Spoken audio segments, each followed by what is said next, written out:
So on these Sunday mornings, we're in a series on relationships. Today's message is kind of part of a series within that series on dating.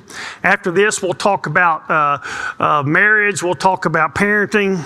We've learned about the need to get our life from God and that our lives should be about God and His will. When we don't get our life from God, we go looking for love in all the wrong places. You were made by God and you were made for God. Your deepest need is for a relationship with the God you were made for. We're all searching for that even when we don't know what we're doing. The guy who's doing drugs is searching for that. The person who's drowning himself in a bottle is searching for that. The guy who's scanning the internet for porn is searching for that. That's what we're all searching for. We're just looking in all the wrong places. You long to be loved like nobody can love you but the God who made you. To the degree that you have your need to be loved met by Him, to that degree, you won't go looking for love in all the wrong places. People are all aware that something is missing. There's just something missing. If I could figure out what it is and have that or do that, then everything will be as it ought to be. And what's missing is this relationship with the God we're made for. Now, that's a whole lot more than showing up at church. It's even more than reading your Bible once every day. It's a relationship with God. What's missing is that. When you don't find love and life in Him, you go searching for it in others. In others who cannot give it to you, and in others who were not even supposed to give it to you. And when people figure out that the relationship they wanted doesn't really do it for them, then they go searching for love and life in the next relationship. So I thought this guy would do it for me, this girl would do it for me. I figured out now they don't. And so now I've got to find somebody else so they can do it for me. Well, the truth is they can't and won't either. And then after we've tried all these, we look for substitutes. So maybe it's position, maybe it's power, maybe it's possessions. But none of those things do it for them either. And when they all fail, which they'll eventually do, we medicate our emptiness with scrolling through YouTube videos and TV, with scrolling through social media, with alcohol, with affairs, with drugs, and with porn. These substitutes never fill the hole that's in your soul.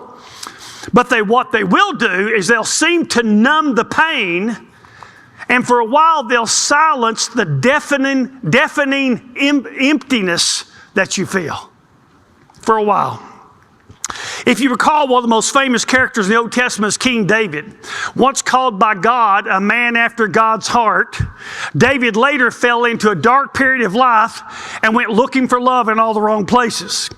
Emptiness led to lust. Lust led to adultery, which resulted in pregnancy and finally in murder. When it began to rain, boy, did it pour. The greatest human friendship in the Bible is between David and Jonathan, who was the son of King Saul. After killing Goliath, Saul was jealous of David, feared him, and sought to kill him. Jonathan, Saul's son, David's best friend, protected David from his father. In the battle against the Philistines, Saul and Jonathan were both killed. In 2 Samuel 1:26, it said that David there is grieving the loss of the dearest friend he would ever have, Jonathan. And there he says that he does that as he enters into this dark depression that he mismanaged, which resulted eventually in this episode and all that followed with Bathsheba. There's a right way to find the love that you long for, and there's a wrong way to try to get it. So let's talk about it. Just call it the truth about genuine love. Number one, if I need to date, then I probably shouldn't be dating. If I need to date, then I probably shouldn't be dating. There's a big difference between wanting somebody to love you and needing somebody to love you. Wanting love is a human condition. It's natural. Needing somebody to love you comes from brokenness. No human can make a broken person whole. Say that again. No human can make a broken person whole. You can marry 10 different people. None of them are going to fix that for you. You can have a house full of kids. None of them are going to fix that for you. Only God can fix this hole that's in your soul. If you're unhappy inside yourself, nobody can make you happy. If I'm walking in and enjoying the love of God, I will want the love of others, but I won't need it. It's like we all should want people's approval, but we shouldn't need it. If I feel that I need it, then I'll do things I shouldn't do to get it. Same thing in relationships. When I need to be loved, also, I use people to try to get from them what I ought to be getting from God. So what am I to get from God? These 4 things are kind of the basis of my boundaries book. Number 1, I am to get my identity from God. I'm to get my identity from God. Who am I? Who are you? If I said, who are you? What would you say? I'm a teenager. I'm a ball player. I'm a cheerleader. I do this for a living. Whatever else. I'm married. I'm a father, a grandfather. That's not who you are. Those are characteristics of your life, but who are you personally? In 2 Corinthians 5:20 says that Christ followers are ambassadors for Christ. He took our place on the cross so that we would take his place in the world. Colossians 1:16 says that we were created by him and for him. So I'm to get my identity from God's. So who am I? I am God's person. I happen to be a pastor. I happen to be a husband and a father and a grandfather and a friend. I happen to have hobbies, etc., etc., etc. That's not who I am. Who I am is God's person. Number 2, I'm to get my value from God. My value.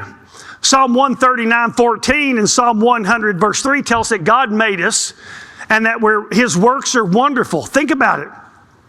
God himself wanted you to be. You didn't begin from a biological act of your parents. Jeremiah 1:5 says you began before that. And then God gave you to your parents. But you began as a dream in his heart. So God is the one who created you. And when you come to art, and I'm not much of an art person, but anyway, when it comes to art, they have these art auctions, etc. And the value of the piece is determined by who created it. So if Michelangelo did it, worth a whole lot of money. If Leonardo da Vinci did it, it's worth a whole lot of money, et cetera, et cetera. And so there's a painting, you may have heard of it, called Salvator Mundi. Or Mundi. It's a painting of Jesus by Leonardo da Vinci. In 2017, it sold last, are you ready for this? For $450.3 million. $1 million.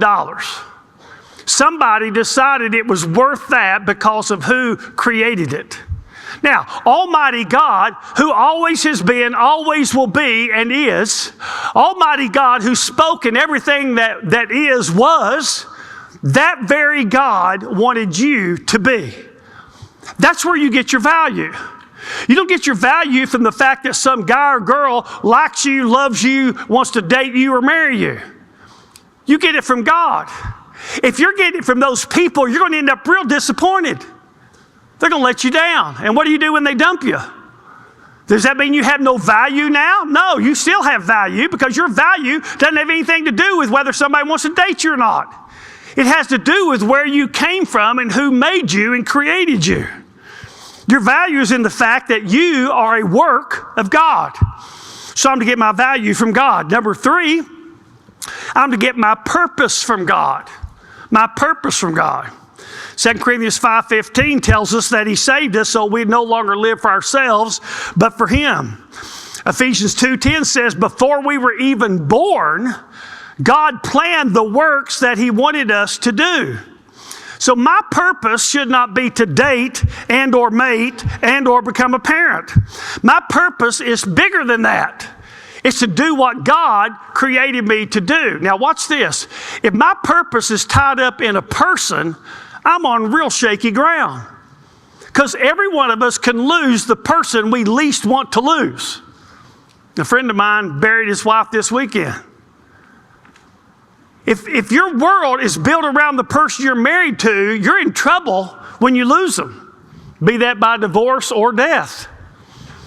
If your world is built around your children, there's a word for that, codependency, then you're in trouble if something happens to your children. And the truth is, they may grow up to cause you to wish you'd never had them by the things they might do. It's a bad place to put your purpose. If I put my purpose in God, you can fire me, I still have my purpose.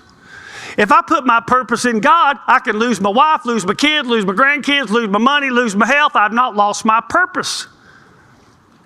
When you get all these things from God, life can knock you down, but it can't knock you out.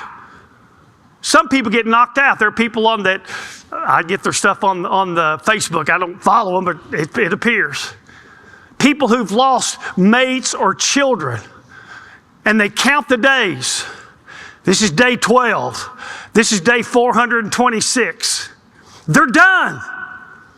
Because their purpose was wrapped up in somebody and something they could lose, and they did. You got to live for something bigger than that. You got to live for something you can't lose.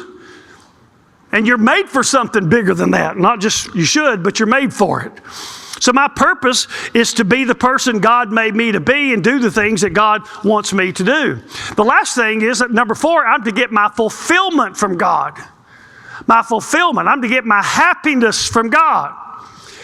It's not somebody else's responsibility to make me happy. It's my responsibility to learn how to be happy. Parents, so I'll talk about this in detail when we get there. It's not your job to make your children happy. If you try to do everything you can to make them happy, you'll be the reason they'll never be happy.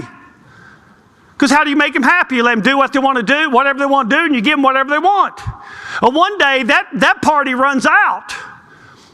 And then all of a sudden, they don't know how to cope in a world where everybody else's world doesn't revolve around them.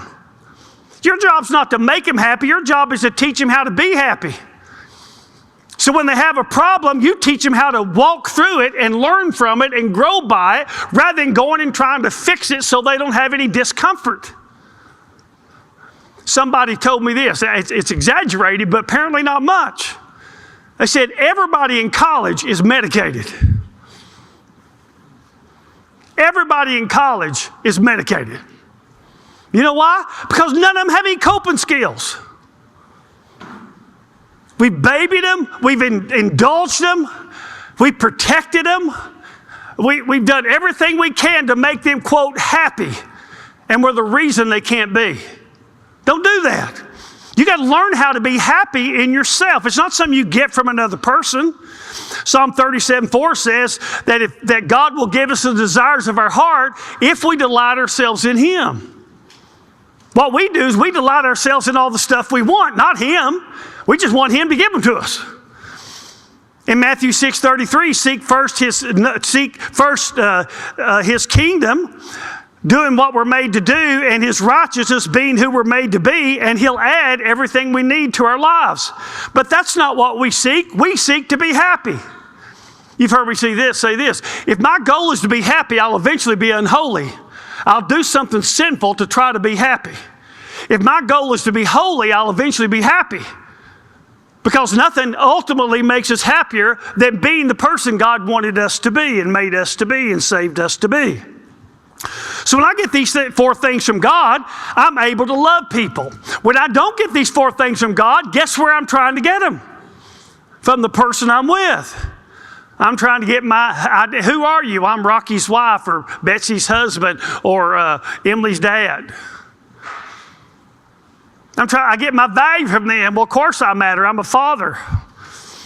I get all those things. You're not to get them from there.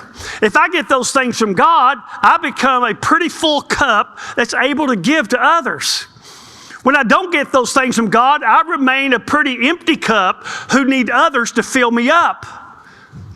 And needing that, I can't just love them, which is giving to them because I'm a good, loving person. I need them to give to me to fill up all this stuff that's missing inside of me, this hole in my soul.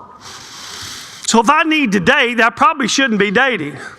Number 2, if I feel poorly about myself, then I'll make bad decisions about relationships. If I feel poorly about myself, I'll make bad decisions about relationships. 2 Timothy 3:6 says, those who enter households and captivate weak women weighed down with their sins. So here's these women weighed down with their sins. They feel poorly about themselves. They should. And you know what? They're easy prey. They're easy prey. So in other words, people who feel poorly about themselves are far more vulnerable and more likely to be used by somebody than people who feel good about themselves and properly love themselves. If you don't feel good about yourself, you'd date anybody. Sadly, so many women today is kind of like, what do you require of a man? Well, he's got to be breathing. He can live with his dad. He'll live with his mommy and daddy. I know he's 45. He can live with his mommy and daddy and not have a job. If he's breathing, he's in the field. Are you that desperate? Are you that empty and desperate? Say it another way. Are you that far from God? Because nobody anywhere near God would date a guy like that. They expect far more from him. If I feel poorly about myself, I'm going to make bad decisions about my relationships. I'll be with the wrong people and I'll stay with the wrong people. When I shouldn't have been with them to begin with, and then once I found out who they were, I should have gotten out. But who else would I date? Who else would want me? See how it works? But if I'm getting my identity and my value and my purpose and my fulfillment from God, I don't necessarily need them. I can add them to my life, but I don't necessarily need them. That person could love somebody. Number 3, if I don't properly love myself, then no one can make me feel loved over time. If I don't properly love myself, no one can make me feel loved over time. So Matthew 22:39 says, you shall love your neighbor as yourself. I did about 3 messages talking about this on the front end of this series.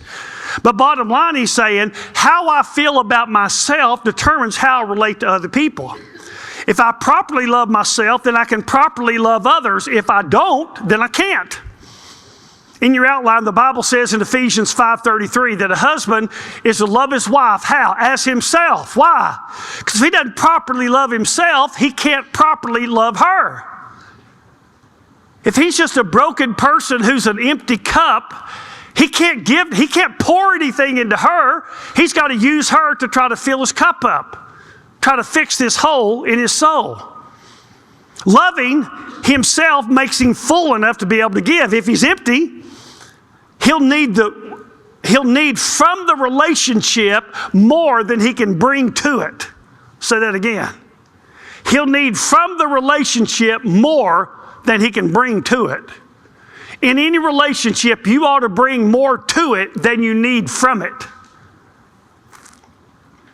And if you can't bring more to it than you need from it, you probably ought not be dating. In Proverbs 30, the writer talks about things that the earth can't take, just can't bear up under. In verse 23, it says that it's under an unloved woman when she gets a husband.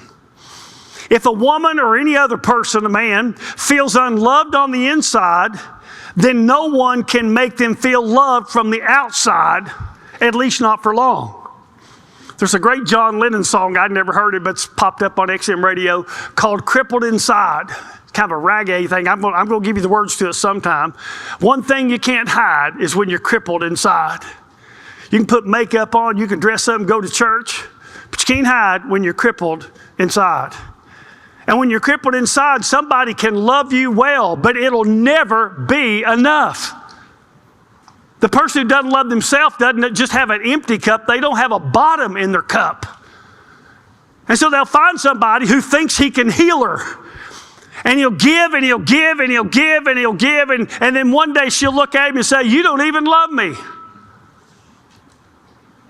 And then finally, like a guy I know, right after his 30th wedding anniversary, he just snapped. So I'm done. I'm not going to spend the rest of my life trying to fill a cup with a hole in the bottom. And he got out.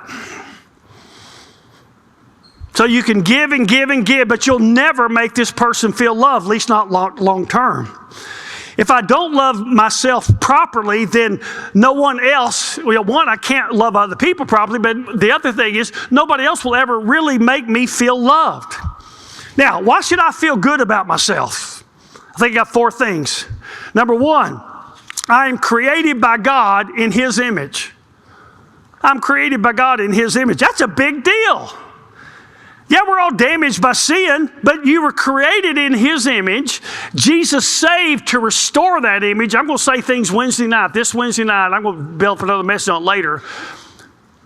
I don't know if they've ever been said in church. They haven't been the last 100 years.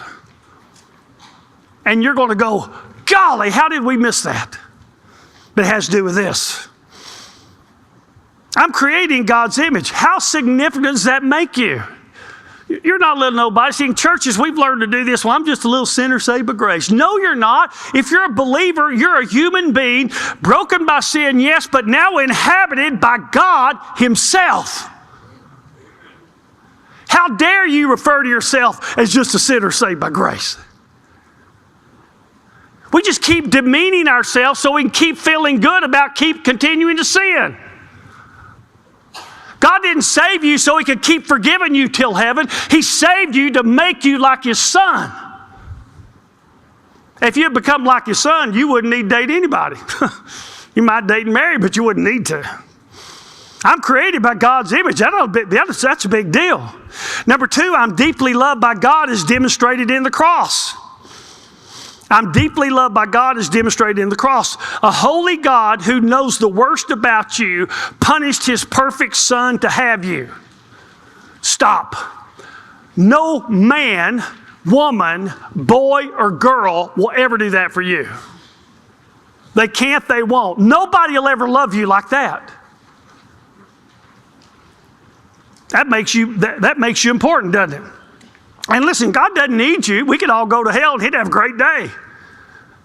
He's not emotionally at our whim. He's God. But here's the crazy thing. He wants you. He wants you. It's nice to be needed. It's great to be wanted. What's wonderful is when somebody doesn't need you at all, wants you. That's fantastic. Why should I feel good about myself? Because I'm deeply loved as demonstrated in the cross. Number 3, I have gifts and abilities that make me useful to God and others. I have gifts and abilities that make me useful to God and others. I can serve other people and make their lives better. When I do that, my life matters. Our lives matter to the degree that other people's lives are made better by them. Say that again.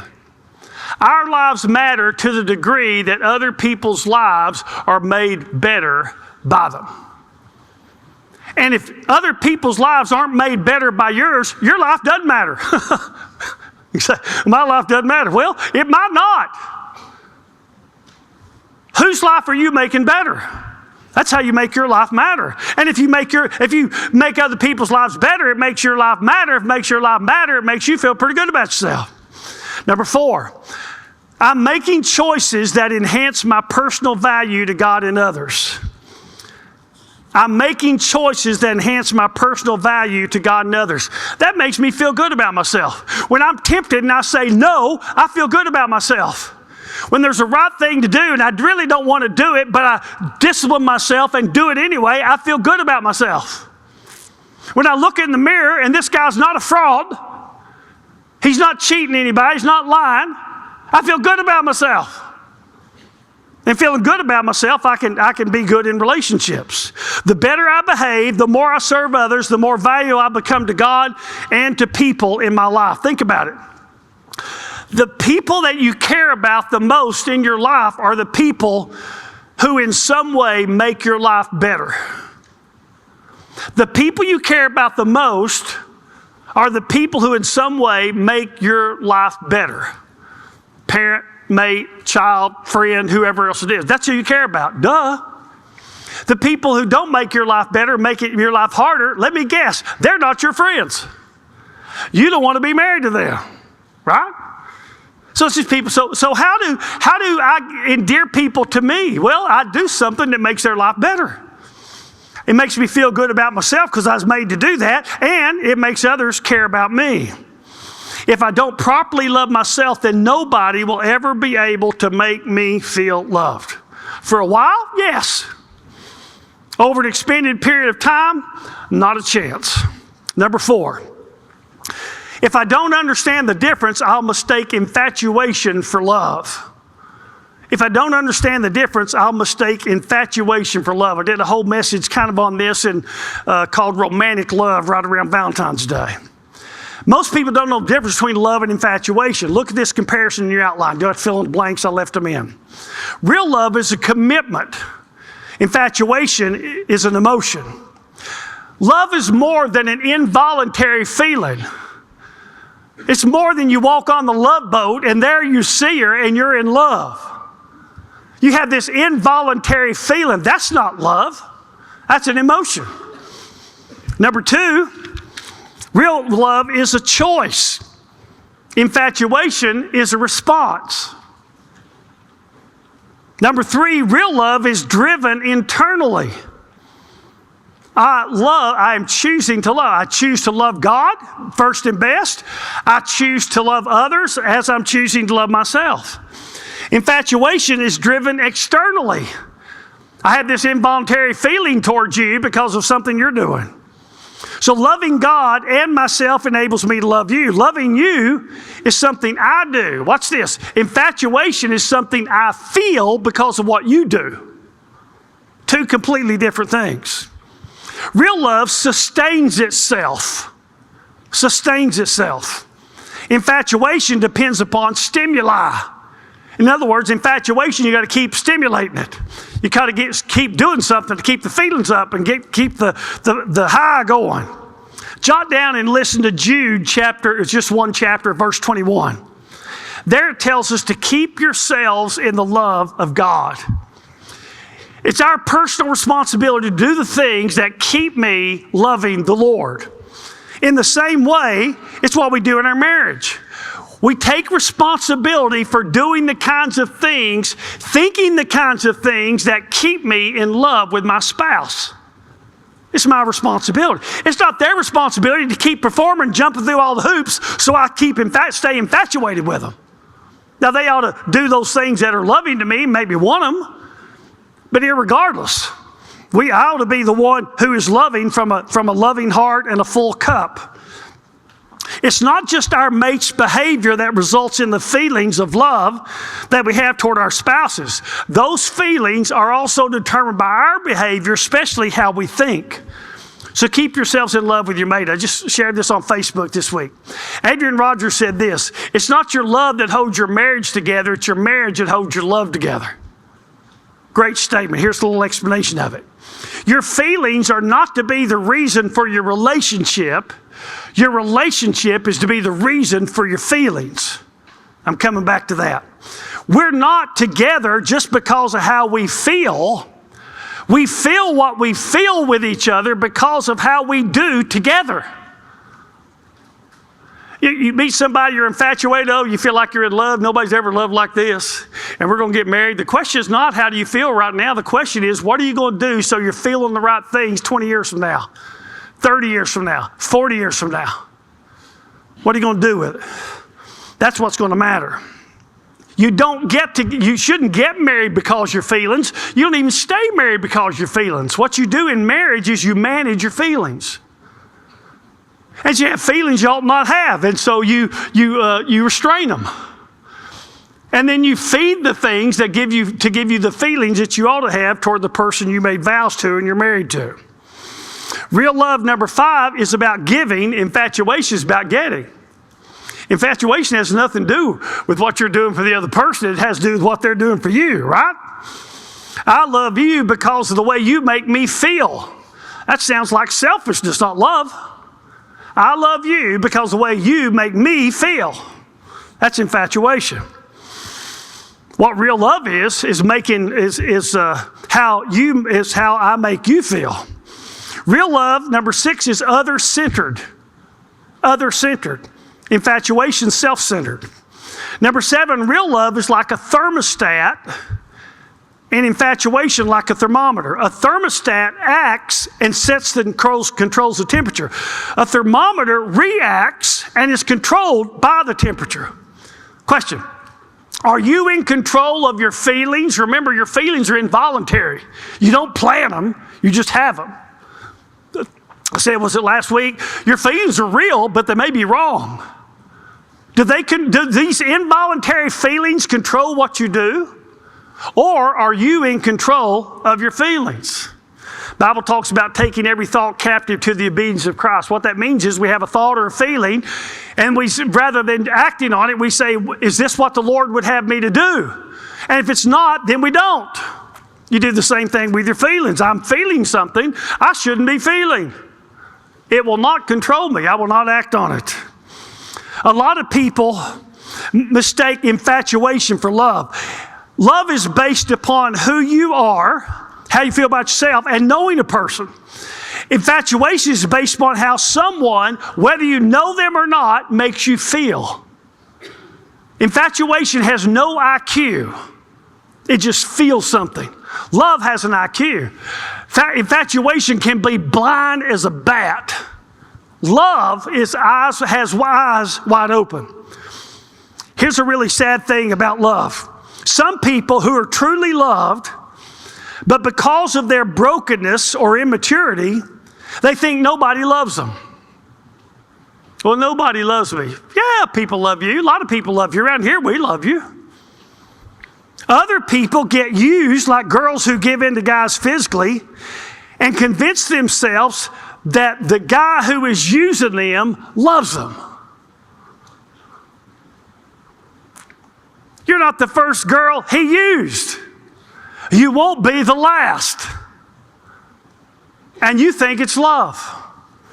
And then on the flip side of this person, young or can be old, often thinks that the people who really do care about them, like real friends, parents, pastors, don't really love him or her. The person who's using them does. Now that only happens all the time, all over the place. Not always, but usually it's the guy using the girl and the girl being used. Often, they're using each other. He wants a physical relationship. She wants an identity. I am dating. Someone wants me. I have a guy. Therefore, I am somebody. See, you're getting your value from him. You're trying to get your happiness from him. Your purpose is wrapped up in him.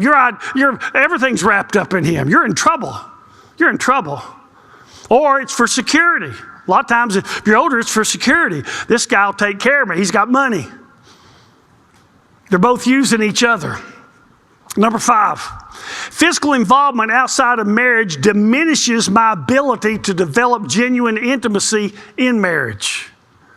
Physical involvement outside of marriage diminishes my ability to develop genuine intimacy, which is not physical, within marriage. Among the many things that sin does, one is that sin makes you feel like you're winning when you're actually losing. It's uncanny. You feel like you're winning and you're losing. Sin makes you feel alive while it's destroying you. Think about drugs. Think about alcohol. Think about porn. Think about an affair. List could go on. God's best for man is one man, one woman for life. The further you get from God's ideal, the more difficult genuine intimacy is to attain.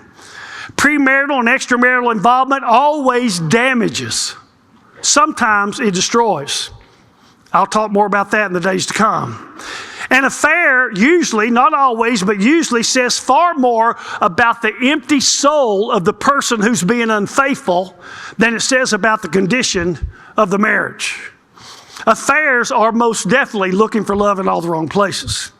Pornography always damages. Usually it destroys. Listen closely. It robs those who look at it. You feel like you're winning and you're losing. The enemy offers you pleasure, but you end up with shame. And if you don't repent, you end up with hell.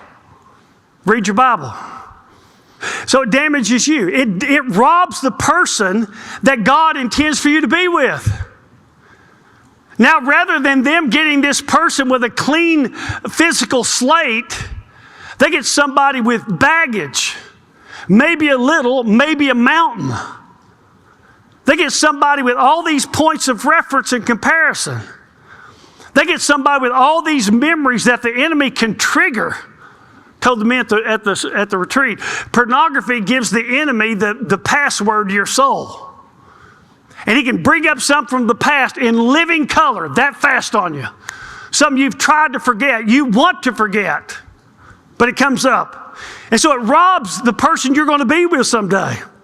The adultery of physical betrayal wrecks a marriage. The adultery of mental betrayal wrecks a soul.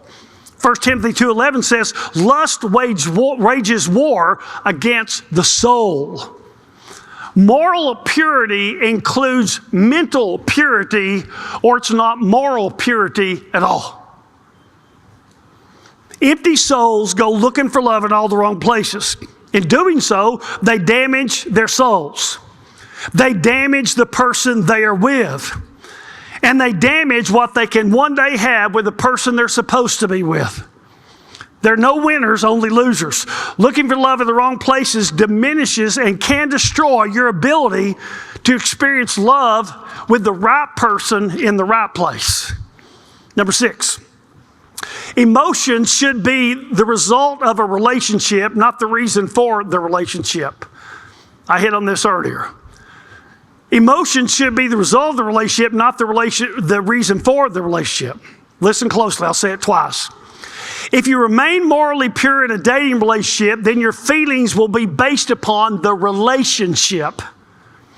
When a couple gets physical, the relationship ends up based upon the feelings. I'll say that again. If you remain morally pure in a dating relationship, then your feelings, what you feel toward each other, will be based upon the relationship, how you know each other, how you like each other. If you mess up, then the relationship is based on your feelings. We have a relationship because we feel all this stuff because of what we've done.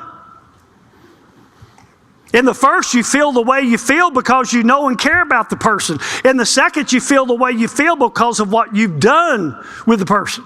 Physical involvement and infatuation that gets ignited often has a bad ending because you marry somebody you really didn't know and you eventually realize you really didn't want to be with, usually after having a couple of kids. The divorce rate being what it is, this apparently happens far more often than not. You know, I've said this before, you don't marry someone just because of what you love about him or her. You must be able to live with what you like the least about him or her. You don't marry somebody because of what you just because of what you love about him. Oh, he's got a great upside. You got to be able to live with his downside. And he's got one, she's got one, figured out. Emotions should be the result of the relationship, not the reason for it. We all have the need to be loved, so how do we legitimately get that need met? Number 7. My need to be loved should be met in the following order. Number 1, first, from above, by a right relationship with God. From above, by a right relationship with God. The better your relationship with God, the less vulnerable you are to make a mistake in relationships with people. And if you don't have a great relationship with God, you got an empty soul. If you got an empty soul, you're a sitting duck for problems in relationships. Again, you were made for a love no person can give you. Number 2, that need to be met should be met from within. Good choices leading to my own personal growth.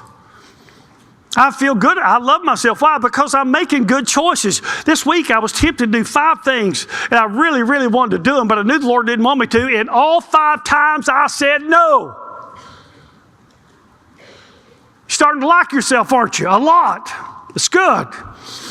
Being who I should be and doing what I should do helps me to love myself as I should. When I love myself as I should, I'm less empty. I'm not so needy for the love and attention and affection of somebody else. Number 3, you can get your need to be loved. Number 3, from same-gender Christ followers. From same-gender Christ followers. David's greatest earthly need to be loved was met by Jonathan. If you read the whole story, he violated God's law. He married multiple women. But it wasn't the women. He didn't feel loved by the women, even though he had physical with them. He felt loved by his best friend, Jonathan. If you sat him down and say, David, who in this world loves you most? Who in this world makes you feel loved? It's Jonathan. And of course, when he lost him, David was a wreck. All of us need good, healthy relationships outside of our marriage. Watch this. You can't meet every need of your spouse, and they can't meet every need of yours. And if you're not getting a lot of your needs met elsewhere legitimately, then the pressure is on them to meet every one of those needs. And it puts pressure on you to perform, and you can't get it done. And it puts pressure on them because they're getting more frustrated that you're not getting it done. That makes sense? Should make a lot of sense. It's a lot of pressure that it puts on a relationship that you don't want. And then here's number 4, and I do this with fear and trembling, from healthy opposite gender Christ followers. Some of the need to be loved can be met through healthy opposite gender Christ followers. I'm going to define healthy pretty good here. So it can be good to have those. If, did I say if? I think I said if. If you have and keep great boundaries. Let me tell you about every preacher that's ever messed up in the world. He didn't have good boundaries. Should have read my book. He didn't have good boundaries. It didn't matter how he was tempted. That wasn't the problem. The problem wasn't what came at him. The problem was who he was when he got there. He didn't have good boundaries. So you can have a relationship, God can have a relationship with a Christian sister if he has good boundaries. Here's one of those boundaries. Let's say you have this good Christian friend, opposite gender. If you have marriage problems, you never, ever, ever, ever, ever discuss them with that girl. Ever. Did I say ever? Ever. That's you cross a boundary. If you're a man, then understanding other women will help you to understand your woman. If you're a woman, you'll understand other men, which will help you understand your man. It helps you see that they are different, not crazy. Okay? Because sometimes you marry and you think, this guy's crazy. This girl's crazy. No, she's a girl. He's a guy. So you figure some of these things out. Listen closely. Guy, while I was in seminary, he and his wife were best friends with another couple. After we graduated, they started church together. And things went well for a while. And then his wife left him for his ex-best friend. Both marriages over, church done. I know another couple, both worked at the Sunday school board, who swapped mates with another couple. I know of another that you don't know about that I'm going to tell you, and you're going to think, this is the juiciest thing I've heard in a week. Shania Twain, you may not have known, married a guy from Switzerland and moved there. And they hired a personal assistant who became Shania Twain's best friend, who was also, I guess, Swiss, married to a Swiss guy. And ultimately what happened is Shania Twain's best friend had an affair with her husband, or vice versa. And so her husband divorced her to marry her best friend, and then Shania married her ex-best friend's husband. Inquiring minds want to know. You're glad you came now, aren't you? You've been thinking, this guy been saying all this bull stuff I don't care about, but boy, that's good stuff there. I can tell somebody that this afternoon, they'll think I'm special. True story, go look it up. So you got to have your need to be loved can't just be met by, it can't be met by any person fully. But those are ways you can. But if it's with opposite sex, you keep boundaries. If you have marital problems, you never, ever, ever, ever, ever talk to another woman about it. Ever. And ladies, you never, ever, ever, ever, ever talk to another man about it. Ever. Intimate conversation leads to intimate, involuntary feelings. And all of a sudden, you'll think you love them instead of your wife or husband. Happens all the time. I don't have time. I could tell you a story about that from Mississippi. Number 8. Rather than giving my heart away, I should be trying to guard it. Rather than giving my heart away, I should be trying to guard it. Look at this really important verse. Ecclesiastes 3:14. I know that everything God does will remain forever. There's nothing to add to it. There's nothing to take from it. For God is so worked that men should fear him. When you create or cause something, it can easily collapse. What God creates, what God does, remains forever. Most single people are looking for love and they're trying to fall in love. That's the goal. They're trying to fall in love. They're in love with the idea of being in love.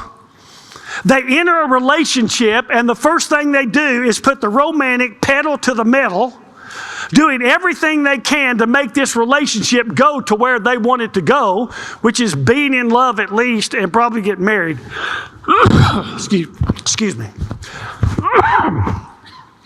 Rather than trying to give their heart away, they should be trying to guard it. Rather than trying to fall in love, they should be trying not to fall in love. You don't try to fall in love. You try not to. Now, when you do this, if you're trying to fall in love, you end up fantasizing about this other person rather than discovering who they really are. You end up ignoring all the red flags instead of looking for them, which is what you ought to be doing. You end up trying to fall in love is staying in a relationship that you should have gotten out of. It's getting physical so the emotional heat gets red hot fast. Trying to fall in love is being in love with being in love. You just need a person to fit the spot. In dating, your goal should be to really get to know somebody. Again, it's discovery. Divorce rate proves that Americans, including church attenders, are terrible at this. We're terrible at this. We're terrible at dating and picking who we ought to marry.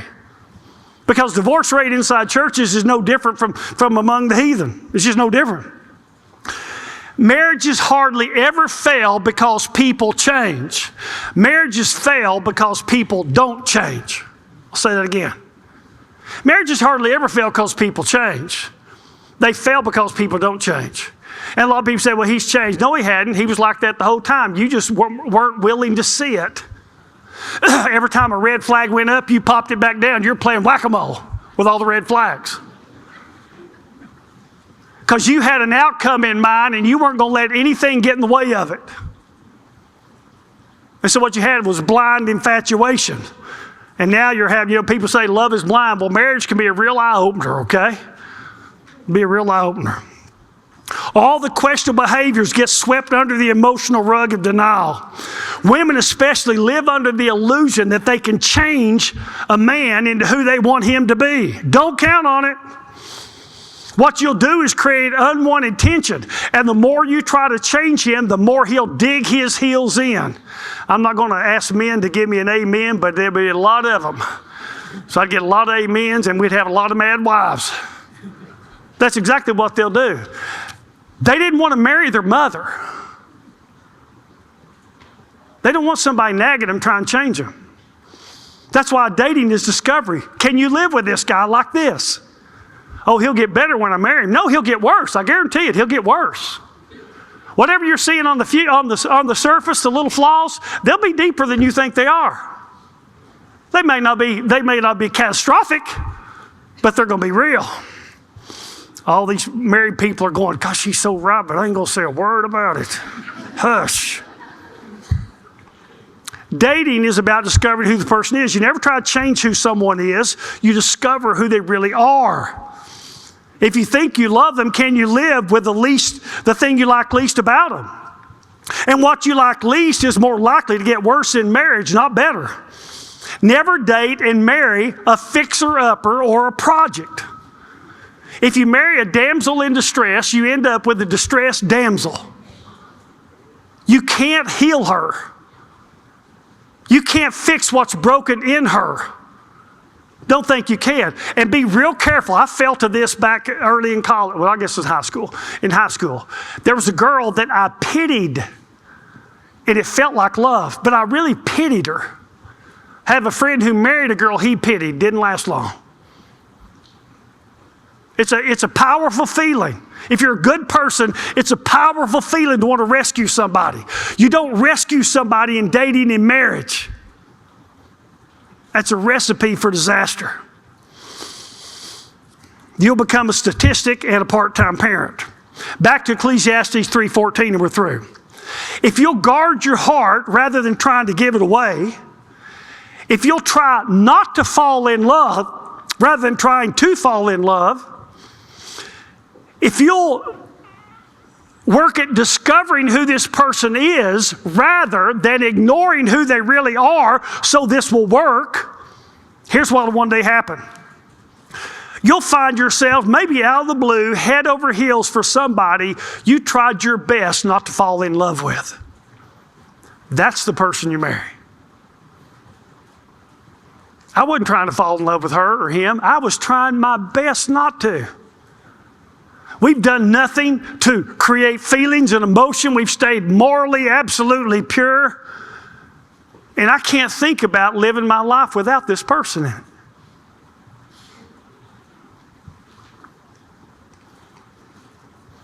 And if you kept yourself morally pure, you know that what you feel is a result of something God's done in your heart, not the result of what you've done in each other's arms. If you get physically involved, you're going to have a whole lot of emotions for each other. It's going to feel like love. Duh. The problem is it may take you 5, 6, 7 years to find out which one it really is.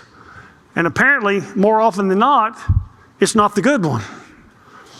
If you try to fall in love and if you get physical in a relationship, here's the good news and the bad news. The good news is you will have feelings.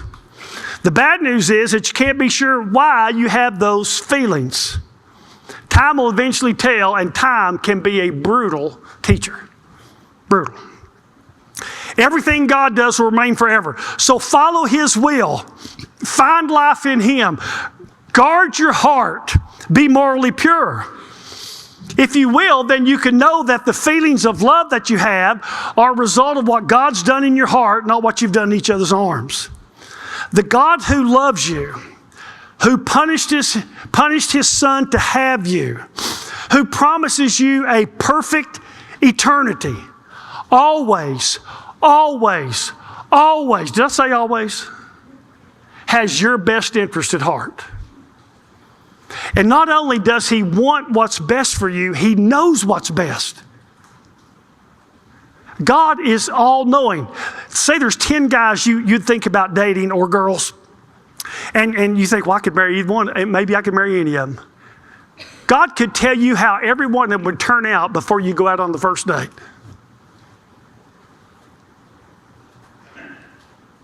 I think it'd be a good idea to be in His will, stay in His will, guard your heart, try your best not to fall in love and see what God does.